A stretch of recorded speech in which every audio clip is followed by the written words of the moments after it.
Hi అండి. చూడండి, ఇక్కడ ఒక అమ్మాయి పొద్దుతిరుగుడు పువ్వులు విత్తనాలు తెస్తుంది. ఆ విత్తనాలు దేని గురించి అంటే అవి నూనె ఆడించుకుంటారంట. ఈరోజు మనం ఒరిస్సాలోని ఒక ట్రైబల్ ఏరియాలో ఉన్నాము. అంటే వీళ్ళు ఆదివాసీలు అనమాట. వాళ్ళ దగ్గర పండే పంట ఈ పొద్దుతిరుగుడు పువ్వులు.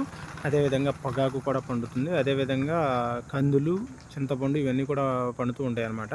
చూడండి, ఈ అమ్మాయి ఈ పొద్దుతిరుగుడు పువ్వులన్నీ తీసుకుని కొట్టడం అనేది కూడా జరుగుతుంది. ఏం చేస్తారమ్మా అని వీటిని ఏం చేస్తారని అడిగితే ఇవి నూనె పెట్టించుకుంటామండి, సన్ఫ్లవర్ ఆయిల్గా వస్తుంది కదా, అది పొద్దుతిరుగుడు పువ్వుల నుంచే వస్తుంది అని చెప్పడం అనేది కూడా జరిగిందనమాట.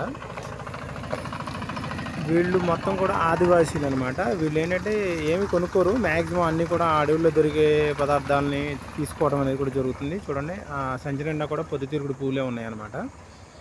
చాలా వరకు కొట్టేసింది, ఇంకా కొడుతూ ఉన్నాయి. ఆ అమ్మాయి మమ్మల్ని చూసి అక్కడి నుంచి లేచిపోవడం అనేది జరిగింది. నేను వీడియో తీస్తా అంటే లేదండి మీరే తీసుకోండి, నేను ఇక్కడ ఉన్నాను అని చెప్పింది. చూడండి, పొద్దుతిరుగుడు పువ్వులు మనకి సన్ఫ్లవర్ ఆయిల్గా వస్తాయి అన్నమాట. ఇవన్నీ కూడా ఈ పువ్వుల్ని ఆడించినట్లయితే సన్ఫ్లవర్ నూనె వస్తుంది.